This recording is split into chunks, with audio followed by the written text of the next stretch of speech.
A group of students took part in the challenge. The table shows the distribution of the time taken to complete the challenge. Calculate an estimate of the mean time. So, why is it called an estimate? Sometimes the question like to ask, why is it estimate? Then you see the word estimate, then you got a shock. Okay? So, estimate basically is because you look at your data. Your data is group data. So, group data means it's like an interval. I say my t is between 30 to 35. But I don't know what's my exact data. Is it 31? Is it all of them is 31? Or is it some 31, 32, some 35? So, we don't know the exact data. That is why it's called estimate, because we will take the mid value. So how do you find the mid value? You will take 30 plus 35 divided by 2. 30 plus 35 divided by 2. So my mid value is 32.5. So 35 plus 40 divided by 2. So it will be 37.5. So 40 plus 45 divided by 2. That will be 42.5. 45 plus 50 divided by 2. And that will give us 47.5. Okay. 50 plus 55 divided by 2. And that will give us 52.5. Okay.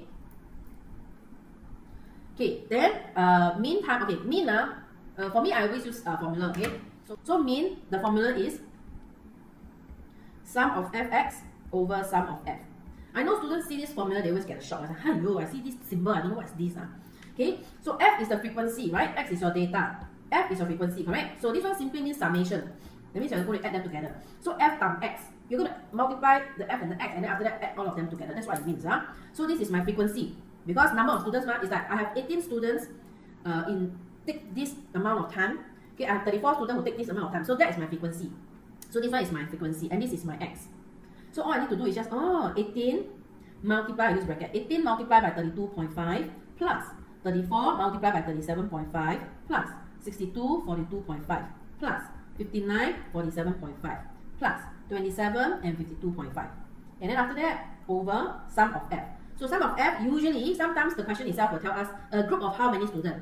Then you don't blah blah go and count, go and plus again. You can just use the total. But in this case, of course, they never give you the total. So that means, I have to find the total number of students. 18 plus 34 plus 62 plus 59 and plus 27. Okay? Then you can, of course, 18, 32.5, 34, 37.5, 62, 42.5, 59, 47.5, and 27, 52.5. So my numerator is 9305 out of 18 plus 34 plus 62 plus 59 plus 27, 200. So 9305 divided by 200, my mean will be 46.525. And some student will ask me, why is it the mean? That's why students say, how is it possible that I have, in this situation is the time per students. But sometimes if it's talking about, let's say counting number of students, let's say, why got decimal one? You must know for mean, average, you can have decimal, okay? Because we're finding the average mark. It's like everybody divide, so it might not be an integer one. So it is normal. Okay, it is normal. Okay, so that will be my estimate of the mean time. So, this will go with we. I'm guessing that I never add or delete. Yeah. So make sure. Okay. So this is a good demonstration whereby you need to at least key in 2 times to make sure you get the same number. So this one is 8715. I think just maybe I key extra. So that will give us 43.575. Okay. Next, estimate the standard deviation. So standard deviation formula. Before I use the standard deviation formula, I put it here. The formula is square root sum of fx squared over sum of f minus sum of fx over sum of f squared. And then when students see this formula again, they panic again. They're like, what kind of formula is this? I want to tell you, okay, this part here basically is this one, which is this one. So actually, the mean, you already have it. So the only thing that you have to do is this part. Sum of fx squared. Okay? And sum of fx squared, very easy. So why?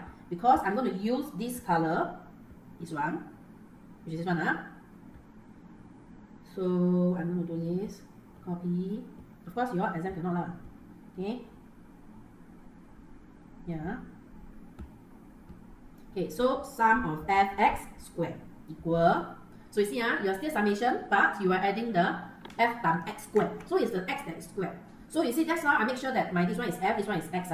So now the square is at here. Only at the 32.5 square, 37.5 square, 42.5 square, 47.5 square, and 52.5 square.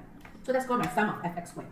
Understand? So 18 bracket 32.5 square plus 34, 37.5 square plus 62, 42.5 square plus 59, 47.5 square plus 27, 52.5 square. And that will give us 386,350. Okay, then very easy. All I need to do is 386,350 divided by 200 student minus my mean and square. So square root fraction 386,350 over 200 minus 43.575 squared, and that will give us 5.7418, round off to 3SF, 5.74 minutes. Done.